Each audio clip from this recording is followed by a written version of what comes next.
Goeiemôre vriende, wat 'n heerlike voorreg om weer saam te wees. Ons sal dan volgende naweek ons nagmaal doen. Ons skuif dit net vir 'n week aan, as die Here wil. So die van julle wat nagmaal wil gebruik, ons kan dan net volgende Sondag seker maak dat julle hier is indien dit so inpas. Kom ons bid net saam voordat ons die woord van die Here open. Ons verdien dit nie om in U teenwoordigheid te wees nie, Here. Maar U het afgekom na ons toe. Dankie daarvoor. Sal U vanmôre vir ons help om dankbare mense te wees in U teenwoordigheid. Ek bid dat U vanmôre die oë van ons harte sal oopmaak om te sien wie U is en die krag van U woord. En dankie Here dat U U woord vir ons gegee het. Breek dit nou vir ons oop. Skryf dit in ons harte. En gee vir ons geloof, Here, sodat ons U kan bly volg. Ons vra dit in Jesus se naam. Amen. Vriende, verlede week het ons gekyk na die tweede fundament waarop Israel hulle hoop kan vestig. Die eerste fundament was eienaarskap, hulle behoort aan die Here. Tweede fundament waarna ons verlede week gekyk het, was teenwoordigheid. God se onfeilbare, langtermyn teenwoordigheid by hulle, saam met hulle, deur die water, deur die vuur. Al dissiplineer hy hulle by tye, dit is om hulle te reinig, en hy bly reg deur die proses by hulle. Hy is ook by ons, want hy is besig om die verhouding tussen hom en die mens te herstel, sodat die wat hom aanroep vir ewig by hom kan wees, en hy by ons. Ons het verlede week gesien, God is op pad in 'n rigting, en hy werk volgens sy ewige en heilige plan. Vandag gaan ons voort, ons is steeds in Jesaja 43, die van julle wat 'n Bybel hier het, kan saam met my weer blaai na daardie hoofstuk toe, en ons gaan net vers 8 en 9 nou saam lees, en dan gaan ons tot by vers 13 vandag werk. Die tema vandag, verskoon my, God diskrimineer. Ons begin by vers 8 tot 9. God sê, bring uit die volk wat blind is en tog oë het, en doof is wat ore het. Vers 9, al die nasies het saam vergader en die volke is versamel. Wie onder hulle kan sulke dinge verkondig? En laat hulle ons die vorige dinge bekend maak.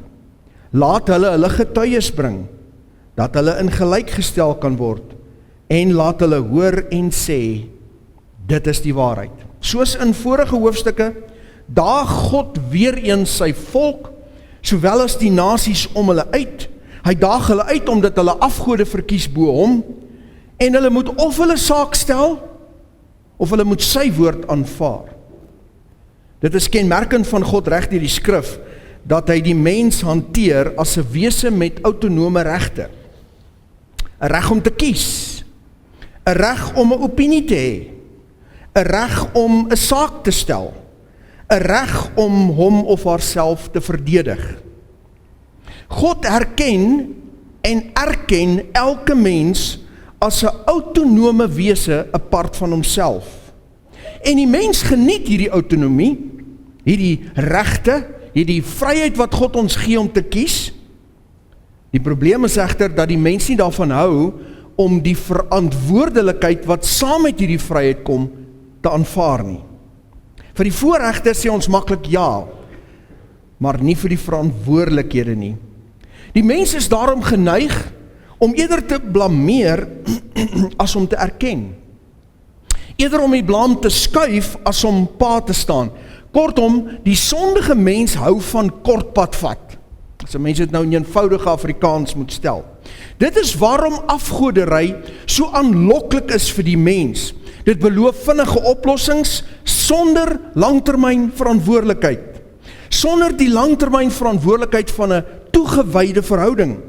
'n Toegewyde verhouding waarin daar dikwels moeilike keuses gemaak moet word. En God weet dit, en daarom daag hy hulle uit, om te vertel wat gaan gebeur, om te sê wat het reeds gebeur. En hy roep as getuies die blindes en die dowes. Mens kan nie anders as om te sien hoe skerp is God se redenasie wanneer hy hierdie woorde sê nie. Wie sal as getuie in 'n hofsaak 'n blinde roep om te kom getuig oor wat hy of sy gesien het? Wie sal in 'n hofsaak 'n getuie roep om te kom hoor wat hy of te kom sê wat hy of sy gehoor het? Niemand sal so 'n sinnelose hofsaak aanpak met die hoop op oorwinning nie. En net so dwaas is hierdie mense wat met God wil verskil, wat afgode wil vertrou en hulle lewens wil bou op skimme, op mensgemaakte gode van hout en klip en goud. God sê vir hulle, julle kies die afgode, kom regverdig julle self nou voor my en bring julle getuies, maar ek weet hulle is blind en doof.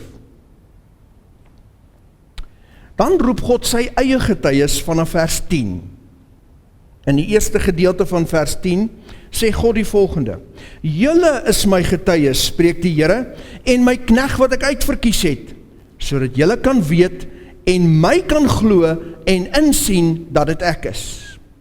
Terloops vriende, hierdie vers 10 van hoofstuk 43 is waar die Jehova getuies hulle naam vandaan kry. Julle is my getuies, dit nou net vir interessantheid. God roep in vers 10 sy volk, net sy volk as getuies, om te onthou en terug te kyk na die groot wonders wat hy onder hulle gedoen het. In Egipte en in die woestyn het God wonders onder hulle gedoen wat geen ander nasie se gode kon doen nie, en hy roep hulle tot getuies. Israel is sy knegt wat hy uitverkies het onder die nasies. Hulle kan nie passiewe toeskouers wees van sy grootheid nie. Nee, hulle moet aktiewe getuies wees daarvan dat hy onder hulle wonders gedoen het tussen die nasies wat geen ander nasie se gode kon doen nie. En dan vanaf die tweede helfte van vers 10 tot en met vers 13 maak God 'n reeks kragtige stellings. En hier vind ons die kern van vandag se boodskap. 'n Waarheid wat vir party mense in die moderne wêreld skokkend is. God diskrimineer. Diskriminasie is mos iets wat ons ten alle koste vermy in die moderne wêreld. Ons mag nie diskrimineer nie. Maar God diskrimineer skaamteloos, en ons gaan dit sien vanmôre. God maak in hierdie volgende 3 verse kragtige en radikale stellings. Stellings wat almal direk teen die gees van die laaste dae is. Stellings wat almal vandag verwerp word deur die meeste mense. Stellings wat vervolging en onderdrukking veroorsaak vir miljoene mense wêreldwyd vandag. Sien, vriende, die stellings wat God in hierdie 3 verse maak en in ander plekke in sy woord, is diskriminerend van aard. Dit is uitsluitend van aard. Dit is eksklusief van aard. God sê in die volgende paar verse dinge van homself wat nie in Jesaja se dag aanvaarbaar was nie, ten minste nie onder die heidense nasies nie. En God sê in die volgende paar verse dinge van homself wat nie in die moderne westerse wêreld aanvaarbaar is nie, nie in sosiale kringe nie en ook nie in liberaal godsdienstige kringe nie. Wanneer 'n mens hieroor sou praat op die sosiale platforms, is die kanse baie goed dat jy vinnig gekanseleer sal word, die sogenaamde cancel culture. Wat is dan hierdie stellings wat God maak, waarna ons vanmôre moet kyk? Die eerste stelling wat God maak aangaande homself, vind ons in die laaste deel van vers 10. Voor my is geen God geformeer nie, en na my sal daar geen een wees nie. Die woord God in hierdie vers is die Hebreëse woord vir almagtige. God sê in hierdie sinnetjie, hierdie stelling wat hy maak, ek is alleen God. Ek is wat ek is, die ewige en almagtige God met geen begin en geen einde nie. God sê nie hier dat hy as God is geformeer, iewers in 'n punt in die verlede nie. Hy sê, voor my is niemand geformeer nie, en na my sal niemand geformeer wees nie. Hy sê, ek is God van ewigheid tot ewigheid. Hy sê dat daar geen God voor hom was nie en geen God na hom sal wees nie. Hy is ewig, alleen God. Moses skryf hierdie bekende woorde in Psalm 90 vers 2. Voordat die berge gebore was en u die aarde en die wêreld voortgebring het, ja, van ewigheid af tot ewigheid is u God. Geen begin, geen einde. Moeilik vir ons om te verstaan, maar die waarheid. Die stelling wat God hier maak aangaande homself is diskriminerend van aard. Dit is uitsluitend van aard.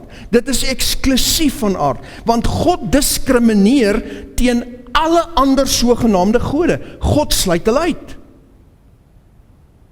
God eis die titel van almagtige God op eksklusief vir homself. En vriende, hierdie tipe retoriek is nie welkom in ons dag nie. Nee, almal se gode moet mos aanvaar word vandag. Selfs al is die tandemuis jou God, dan moet ons dit aanvaar, want dis jou God wat jy verkies. Want jy sien, subjektiewe belewenis en ervaring en menslike voorkeur is in ons tyd die standaard. Rasionele rede en bewysbare getuienis is nie meer die standaard nie. En God daag hierdie sottelike gees uit in Jesaja se dag sowel as in ons dag. Die tweede stelling wat God maak is in vers 11. Ek is die Here en daar is geen heiland buiten my nie. En die woord Here in vers 11 is die Hebreëse woord Jehovah en dit beteken the self-existing eternal God. En die woord heiland is die woord Savior. Buiten my is daar geen heiland nie. En die Hebreëse woord beteken om vry te wees, om veilig te wees, om verlos te wees. God het hulle uit Egipte land uitgebring. Hy het hulle vry laat uittrek. Hulle was nie meer slawe nie. Hulle was vry en God sê, ek het julle verlos, ek is julle heiland. God sê hier, net ek is die ewige God, wat van self bestaan, en net ek kan red. In die konteks van die Nuwe Testament beteken dit, net ek kan red van sonde, net ek kan die mens red van sy verlore toestand, net ek kan die mens laat vry wegstap van sy sondeskuld af. En weer eens, vriende, diskriminerende stelling, 'n uitsluitende stelling, 'n eksklusiewe stelling. Daar is geen ander weg van verlossing en redding behalwe deur my nie, sê God. Dit strook absoluut met wat Paulus op Pinksterdag vir die volk sê in Handelinge, vanaf vers 10, laat dit bekend wees aan julle almal en aan die hele volk van Israel, dat deur die naam van Jesus Christus die Nasarener, wat julle gekruisig het, maar wat God uit die dode opgewek het, dat deur hom hierdie man gesond voor julle staan. Hy is die steen wat deur julle die bouers verag is, wat 'n hoeksteen geword het, en die saligheid is in niemand anders nie, want daar is ook geen ander naam onder die hemele, wat onder die mense gegee is, waardeur ons gered moet word nie. Hierdie is seker die grootste rede, waarom die bloedgewaste kinders van die Here so gehaat word, in hierdie moderne wêreld. Omdat ons dit durf waag om te sê, dat daar net een weg is, dat daar net een verlosser is, dat daar net een naam is. Maar dis presies wat God sê van homself, net ek kan verlos. Die derde stelling wat God maak, vind ons in vers 12, hy sê ek het verkondig en verlos en dit laat hoor. En daar was geen ander God onder julle nie, en julle is my getuies, spreek die Here, en ek is God. God sê, ek het voor die tyd gesê wat ek gaan doen, en ek het julle verlos net soos ek gesê het ek sal. Niemand anders kon dit doen nie, want daar is geen ander God nie. Ek het julle voor die tyd gesê ek gaan julle verlos, en ek het julle verlos. Julle het dit gesien en beleef, en julle is my getuies, en julle weet ek is God, en ek is alleen God. Weereens diskriminerend, uitsluitend, en eksklusief van aard. Maar vriende, kom ons redeneer vandag weer soos groot mense saam. Watter ander God is aan die mens bekend, wat honderde jare voor die tyd kan sê wat hy gaan doen, en dit dan net so doen? Die vierde stelling wat God maak is die volgende, vers 13. Ook van vandag af is ek dit, en niemand red uit my hand nie. Ek werk, en wie kan dit keer? In die Afrikaans klink daar die eerste paar woorde vreemd, ook van vandag af is ek dit. Kom ons lees in die King James, hy lees so, Yes, before the day was, I am he. En daar die woordjie in Hebreëus day, dra die betekenis van hitte, en nou beskryf ons dit as volg, voordat daar 'n dag op aarde was, voordat daar sonskyn op aarde was, voordat die hitte van die sonstrale die aarde verwarm het, was ek, en niemand red uit my hand nie. Ek kan red, maar niemand kan uit my hand red nie. En die woord hand in hierdie vers is die Hebreëse woord wat beteken 'n oop hand. Daar's 'n woord vir 'n oop hand en daar's 'n woord vir 'n toe hand. Hierdie is die een vir die oop hand, die hand wat besig is om te werk, die hand wat besig is om in 'n rigting te beweeg, die hand wat besig is om te beskerm, die hand wat besig is om te lei. Hy sê niemand kan red uit my oop hand nie. Ek het die mag. Ek bepaal die rigting, ek werk en niemand stop nie, ek werk en niemand keer nie, want niemand kan nie. God sê ek is in beheer van die geskiedenis en die rigting waarin alles beweeg. Ek is niemand anders nie en niemand kan dit stop nie. Weereens, diskriminerende woorde, uitsluitende woorde, eksklusiewe magte en regte wat God opeis vir homself sonder om verskoning te vra daarvoor. Hy sê vir sy volk, julle is my getuies dat hierdie dinge wel so is, dat ek is wie ek sê ek is en dat ek kan doen wat ek sê ek sal doen. Die vraag is nou, wat ek en jy vanmôre vir onsself moet beantwoord is hierdie stellings wat God maak bewysbaar waar? Kan ons bewys uit die geskiedenis dat God is wie hy sê hy is en dat daar niemand is wat met hom kan vergelyk nie? En vriende, dit is absoluut bewysbaar. En ons in hierdie laaste dae aan die einde van die kerkbedeling, ons is in die bevoorregte posisie, ons sit hier aan die einde en ons kyk terug oor 6000 jaar se geskiedenis en ek en jy het die voorreg om te sien dat God is presies wie hy sê hy is. Ons wat beide die Ou en die Nuwe Testament in ons hande het, ons wat die gebeure van die laaste dae voor ons oë sien ontvou, ons is kragtige getuies hiervan en ons behoort dit maklik vir ander mense te kan bewys. Al wat ons moet hê is 'n kennis van God se woord, 'n basiese kennis. Hoef nie 'n teoloog te wees nie. Kom ons kyk vinnig daarna. Gaan net 'n paar voorbeelde gebruik. Die mens sondig in die tuin van Eden, reg aan die begin, as ons praat van die mens se geskiedenis saam met God, en God beloof in die tuin van Eden, dat hy vir die mens 'n verlosser sal stuur. 4000 jaar later, word die Messias gebore en sterf aan die kruis. Watter ander God, bekend aan die mens, kan 4000 jaar vooruit weet wat hy gaan doen? En dis bewysbaar. Die Here Jesus was op aarde. Selfs Josefus, sekulêre skrywers, skryf van hom. Niemand ontken vandag dat die Here Jesus werklik gelewe het en werklik aan 'n kruis gesterf het nie. Die geskiedenis na hom deel op in voor Christus en na Christus. Dit is bewysbaar so. Die mens se sonde word verskriklik op aarde en God sê aan Moses dat hy die lewe op aarde gaan verwoes. En hy sê dit vir Noag, nie 6 maande voor die tyd nie, 100 jaar voor die tyd. Onthou, Noag het iets soos 800 jaar oud geword, of 700 jaar, ek kan nou nie presies onthou nie. 100 jaar, 'n eeu, voordat God die sondvloed stuur, sê hy vir Noag, ek gaan die aarde vernietig met water. Jy moet 'n ark bou.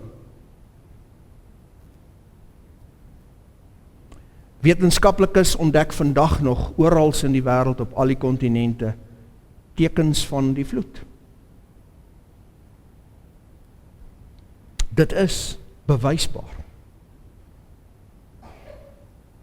God roep vir Abraham en beloof hom dat uit hom 'n groot volk sal voortkom waardeur die nasies geseën sal word. En op 90-jarige ouderdom word Sara swanger.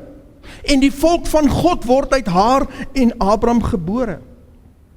Nou vra ons vanmôre die vraag, watter ander God aan die mens bekend kan 'n vrou van 90 se verouderde en gebroke liggaam in staat stel om 'n kind in die wêreld te bring? En dit is bewysbaar. Daar is die volk Israel.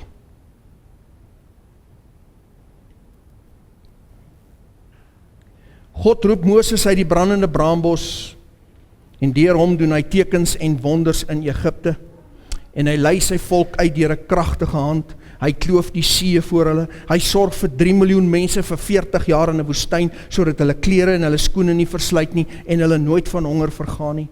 Selfs verder af in hierdie hoofstuk 43 noem God dit in vers 16 en 17. So sê die Here wat in die see 'n weg en in die sterk water se pad gemaak het, wat waans en perde, leermag en held laat uittrek het, tesame lê hulle. Hulle sal nie opstaan nie. Hulle is uitgeblus soos 'n lamp, het is hulle uitgedoof.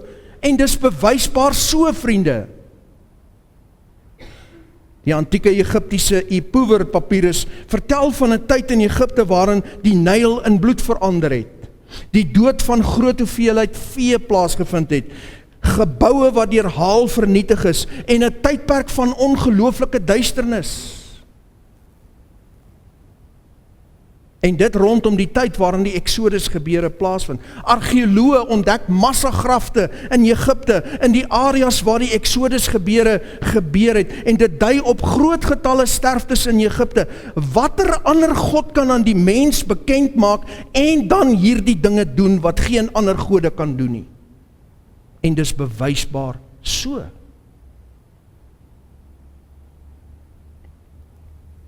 Wanneer die volk later in die beloofde land ongehoorsaam word aan God, dan waarsku hy deur sy profete dat die Babiloniërs hulle gaan wegvoer, dit waarmee ons nou besig is in Jesaja. 100 jaar na Jesaja gebeur presies dit. Maar hy beloof hulle ook dat hulle 50 jaar later weer sal terugkom, en presies dit gebeur ook. En dit is bewysbaar so, dit is deel van die geskiedenis. Daar is buite Bybelse dokumente wat dit bewys. Watter ander God is aan die mens bekend, wat met sulke ongelooflike akkuraatheid presies kan sê wat hy gaan doen, eeue voordat hy dit doen. 700 jaar voordat God sy belofte aan Eva, wat hy aan haar gemaak het, 2300 jaar van tevore, 700 jaar voordat die Here Jesus gebore word, vertel God aan sy profete, onder andere Jesaja, hoe hy dit gaan doen, en hoe die Here Jesus gaan kom, en hoe hy gaan sterwe. Die Ou Testament bevat ongeveer 300 profesieë en verwysings na die Here Jesus. Heel wat van hulle gee detail. Ons in die Nuwe Testament wat terugkyk, kan nou sien hoe ongelooflik akkuraat dit was. Watter ander God is aan die mens bekend, wat hierdie dinge vooruit kan sê, en dit net so doen, bewysbaar so. Ons Here Jesus vertel aan sy disippels terwyl hy op aarde was, dat die tempel in Jerusalem vernietig sal word. En hy sê vir hulle hierdie volgende woorde: nie een steen sal op die ander gelaat word nie. 'n brokkie detail. 40 jaar later verwoes die Romeine die tempel en hulle breek hom af steen vir steen, om selfs die bietjies goud wat gesmelt was en wat tussen die laag van die stene ingeloop het, te kan steel. Watter ander God is aan die mens bekend, wat 4 dekades voordat iets gebeur, presies kan sê wat gaan gebeur met hierdie vlak van detail? Kom ons redeneer soos groot mense vanmôre. Dink aan enige ander God, sogenaamde God. Ons Here Jesus word gekruisig en sterf vir die sonde van die mens. Na 3 dae staan hy op uit die dood en verskyn nie aan 2 getuies nie, aan honderde getuies. Kom ons lees dit. Paulus sê dit in 1 Korintiërs 15 vanaf vers 3, want in die eerste plek het ek aan julle oorgelewer, wat ek ook ontvang het, dat Christus vir ons sonde gesterf het volgens die skrifte, dat hy begrawe is, dat hy op die 3de dag opgewek is volgens die skrifte, en dat hy aan Sefas verskyn het, en daarna aan die 12. Vers 6 sê, daarna het hy verskyn aan oor die 500 broers tegelyk, waarvan die meeste nou nog lewe, maar sommige al ontslaap het. Daarna het hy verskyn aan Jakobus, daarna aan al die apostels, en laaste van almal het hy verskyn ook aan my, as die ontydig geborene.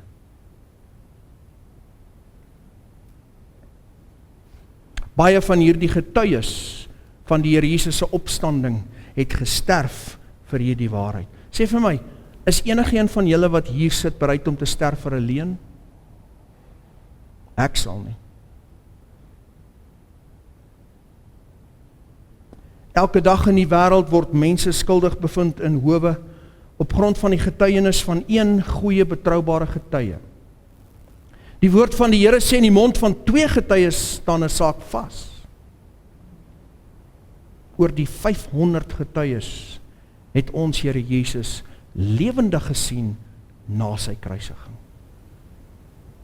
Is dit bewysbaar so? Ongetwyfeld.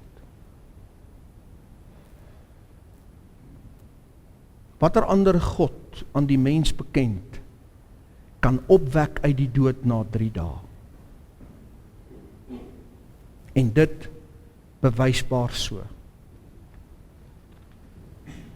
Ongeveer 2700 jaar gelede beloof God aan sy volk in Juda dat hy hulle uiteindelik so sal herstel, dat hy hulle weer sal bymekaar bring as 'n volk in hulle land. En in 1948 doen God presies dit. Voor ons oë is hierdie profesie besig om een vir een in vervulling te gaan. Watter ander God wat aan die mens bekend is, kan 'n belofte maak en dit 2700 jaar later presies so in vervulling bring?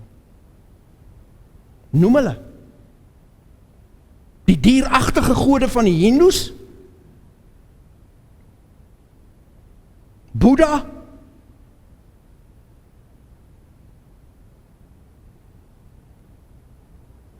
$2500 jaar gelede wys God in 'n droom aan koning Nebukadneser wat in die toekoms sou gebeur. Die profeet Daniël interpreteer die droom met verstommende akkuraatheid deur die Heilige Gees en hy vertel aan koning Nebukadneser dat 5 koninkryke mekaar sal opvolg. Die Babiloniese ryk waarvan hy die hoof was, die kop van goud, dan die Medo-Persiese ryk, dan die Persiese ryk, dan die Griekse ryk en dan die versplinterde ryke wat na Alexander die Grote sou kom, die sogenaamde klei en yster wat gemeng is in die voete, die Romeine en so aan. En dit het presies net so verloop. Want God sê, my hand is oop en ek bepaal die rigting van die geskiedenis. Ek werk en niemand sal dit stop nie.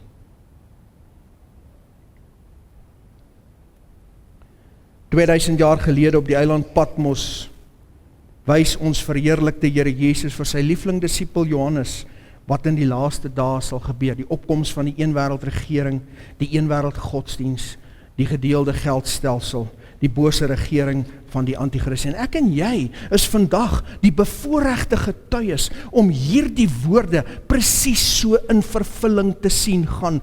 Alles wat nodig is vir die vervulling van hierdie woorde van ons Heiland is besig om voor ons oë te gebeur. Watter ander God is aan die mens bekend wat so verstommend akkuraat vooruit kan sê wat hy gaan doen, en dit is bewysbaar so. Net een persoon, net een God, die God van hierdie woord. Die diskriminerende, eksklusiewe, uitsluitende God van hierdie woord, wat sê, ek is God, en daar is niemand buiten my nie. Ek red, en ek alleen. En julle is my getuies. Vriende, jy kan nie die mymeringe van Mohammed vergelyk met die heilige woord van God nie. Ek sê dit met respek teenoor ander mense, maar God is diskriminerend. God diskrimineer, sê ek is alleen God. Jy kan nie die gebabbel van Boeddha vergelyk met die heilige woord van God nie.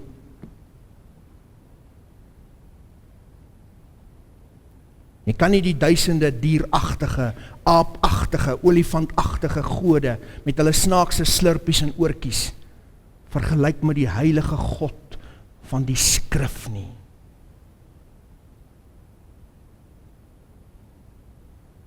Hierdie woord is diskriminerend. Dit is uitsluitend, dit is eksklusief, met rede en bewysbaar so. God maak nie verskoning daarvoor dat hy die enigste ware God is nie, want hy is, en dit bewysbaar so. God maak nie verskoning dat hy die rigting van die geskiedenis bepaal en beheer nie, want hy doen, en dit is bewysbaar so. God maak nie verskoning dat hy alleen kan red nie, want net hy kan, en dit is bewysbaar so. Sê vir my, watter ander God aan die mens bekend kan sonde vergewe en vrede gee? Watter ander God? Die beste wat byvoorbeeld die moslims op kan hoop, is dat hulle goeie dade, hulle slegte dade sal oortref wanneer hulle eendag voor die God staan wat hulle aanbid. Dis die beste waarop hulle kan hoop. Maar die wat die God van hierdie boek vertrou, kan weet, ek is 'n bloedgewaste kind van God. My sonde is vergewe, my naam is geskryf in die boek van die lewe, want die God waarop ek my lewe bou, en vir wie ek vertrou, is bewysbaar die enigste God wat werklik lewe, en wat alles beheer, en wat kan red. En daarom kan ons vrede hê, en ons kan rustig sterwe. Deur Jesaja sê God aan elke mens, ek is die enigste ware God. Ek is in beheer van alles en ek stuur alles. En ek is die enigste een wat kan red, en dit bewysbaar so. Vriende, as God nie diskriminerend was nie, dan is hy nie regtig God nie. En dan was hierdie boek onmoontlik. Want wat hierin geskrywe staan, en ek is amper klaar, is nie van hom nie. Dis nie oor hom nie. Dit is hy.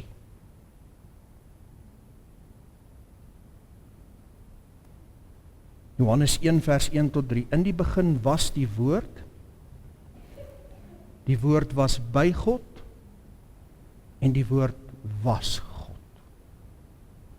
Hy was in die begin by God.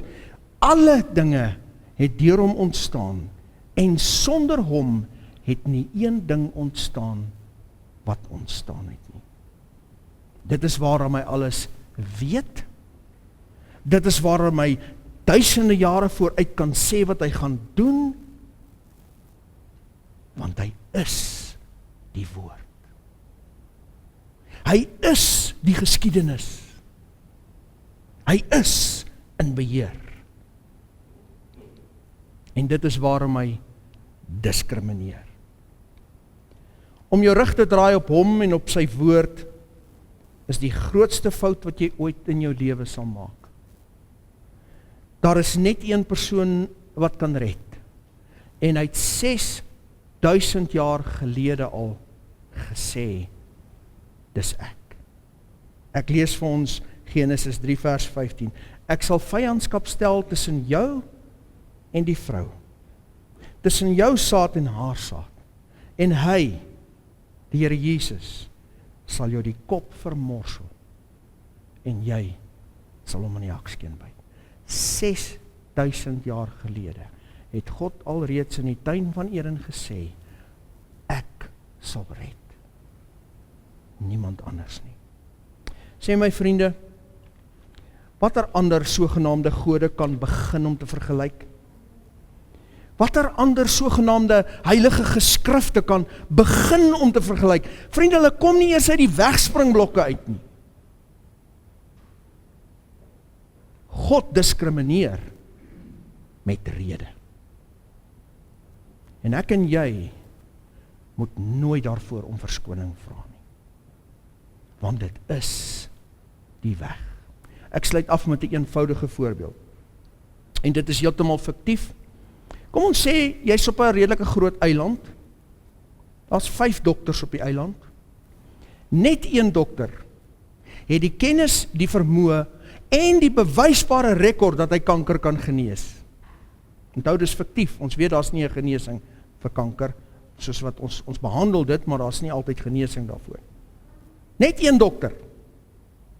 Net een dokter sê, en bewysbaar so, ek kan kanker genees. As jy siek word, na wie toe gaan jy gaan van die 5 dokters? Dit hang af of jy kanker het, nie waar nie. As jy griep het, kan jy na enigeen toe gaan.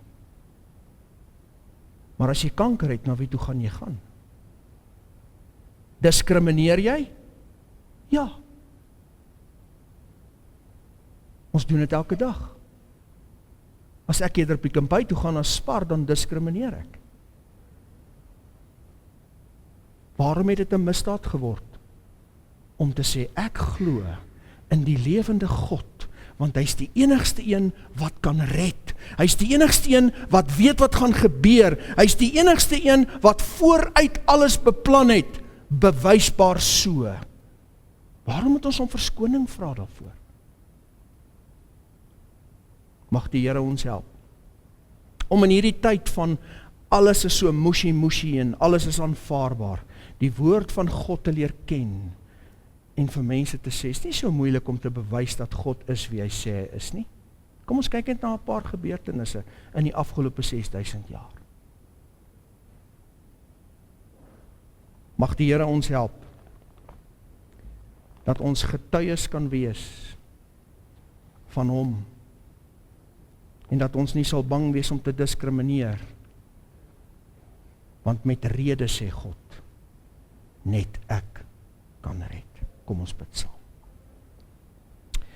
Here, dankie dat ons in hierdie môre weer na u woord kon luister, en dankie dat u nie verskoning maak. Dankie dat u sê, ek is God, daar is niemand buiten my nie, ek werk, niemand kan dit keer nie, en net ek kan red. Sal u ons help, Here, om ons te vestig, om ons te wortel, om ons te grondves in hierdie geloof, en dat ons uitreik na mense, vir hulle sê, ons kan bewys dat God is wie hy sê hy is. Kyk net terug. Dankie, Here, dat u ons u woord gegee het, en dat u woord is. Vul ons met u self, met u woord, met u gees, en maak ons kragtige getuies. Ons vra dit in Jesus se naam. Amen.